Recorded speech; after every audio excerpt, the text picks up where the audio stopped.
السلام علیکم ورحمۃ اللہ وبرکاتہ۔ انسان سے پہلے دنیا میں جنات کی آبادی تھی۔ اللہ تعالیٰ ان میں سے کسی کو بادشاہ بنا دیتے تھے اور اس کے ذریعے اپنی بندگی اور عبادت کے فرائض کو بتلا کر اس کا طریقہ بھی بتلاتے تھے اور اپنا یہ فیصلہ سناتے تھے کہ تم کو ایک دن مرنا ہے اور ہمارے پاس آنا ہے۔ اگر تم لوگ ہماری بات مان کر اور ہمارے حکم پر چل کر ہمارے پاس آؤ گے تو تم کو میں جنت دوں گا اور ہمیشہ ہمیش کی حکومت دوں گا اور تم سے خوشی اور راضی رہوں گا۔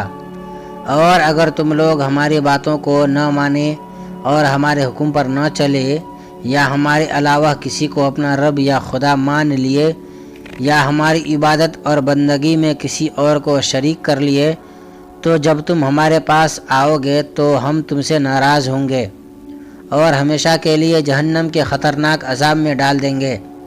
اس وقت تم لاکھوں بار معافی مانگو گے اور چلا چلا کر مجھے پکارو گے اور ہر وقت صرف میرا ہی نام لے کر دنیا میں دوبارہ آنے اور ہمارے حکم پر چلنے کا وعدہ کر کے فریاد کرو گے تو میں تمہاری ایک بات بھی سننے کے لیے تیار نہ ہوں گا اور تم کو عذاب دینے میں کسی قسم کی کمی کرنے کے بجائے زیادتی اور تیزی ہی کرتا رہوں گا۔ بس مرنے سے پہلے جو کچھ کرنا ہو کر لو، تم کو اختیار بھی اور آزادی بھی ہے اور ڈھیل بھی دی جا رہی ہے۔ کتنے ہزار اور لاکھ سال تک جنات کی حکومت اس دنیا میں قائم رہی اور یہ سلسلہ چلتا رہا۔ اس کی صحیح رپورٹ اور تاریخ کسی کو معلوم نہیں، اس کو خدا تعالیٰ خود ہی جاننے والے ہیں۔ اللہ ہی کی ذات علم و خیبر ہے۔ جنات کی پیدائش میں آگ کا غلبہ ہے، اس لیے وہ طبعاً شریر ہوتے ہیں۔ ایک وقت ان پر ایسا بھی آیا ہے کہ وہ اپنے پیدا کرنے والے مالک اور داتا کو صرف بھول ہی نہیں گئے بلکہ ان کا انکار کرنے لگے اور اپنی عقل کے غلام بن گئے اور یہ کہنے لگے کہ سب کچھ یہی دنیا ہے، جو کچھ کرنا ہے کر لو، مرنے کے بعد کچھ نہیں ہونے والا ہے۔ یہ دنیا تو خود بخود بن گئی ہے، اس کا بنانے والا کوئی نہیں ہے۔ یہ باتیں ان کی عقل میں آئی اور انہوں نے اپنی عقل کو اپنا خدا بنا لیا۔ اس کا نتیجہ یہ نکلا کہ جتنی برائیاں ممکن ہو سکتی تھی ان کو وہ کرنے لگے اور جتنی نیکیاں اور اچھائیاں اس وقت تھی ان کو چھوڑ دیے۔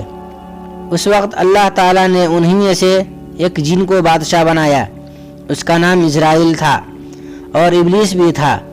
وہ بڑا نیک تھا، صرف خدا ہی کی پوجا اور بھکتی کرتا تھا اور دن رات انہی کی عبادت میں مصروف رہتا تھا۔ اس کی قوم کیا کر رہی ہے اس سے اس کا کوئی مطلب نہیں تھا، لیکن جب اللہ تعالیٰ نے ان کو بادشاہ بنا دیا اور یہ حکم دے دیا کہ تمہاری قوم کے لوگ مجھے بھول کر اور چھوڑ کر شرارت اور بدمعاشی پر اتر آئے ہیں، اب تم ان سے جہاد کرو، میں تمہاری مدد کروں گا اور تم کو کامیاب بھی بنا دوں گا اور تمہارے سامنے ان کو ذلیل کر کے تمہارا غلام بھی بنا دوں گا۔ تم بے خوف و خطر ہو کر ان سے جہاد کے لیے تیار ہو جاؤ اور میدان جنگ میں اپنے ساتھیوں کے ساتھ کود پڑو اور میری وحدانیت اور یکتائی کے جھنڈے کو لہرا دو اور ان نافرمانوں کو مٹا دو۔ البتہ جو لوگ مجھے مان لے اور میرے حکم کے مطابق زندگی گزارنے کے لیے تیار ہو جائے اور میری عبادت اور بندگی کا اقرار کر لیں، ان کو چھوڑ دو۔ بقیہ سارے بدمعاشوں اور شریروں کی گردن مار دو اور ان کو ذبح کر کے چڑیوں کو کھلا دو۔ یہ خبر سن کر اللہ کے عابد اور ایشور کے بھکت کی ہمت بلند ہو گئی۔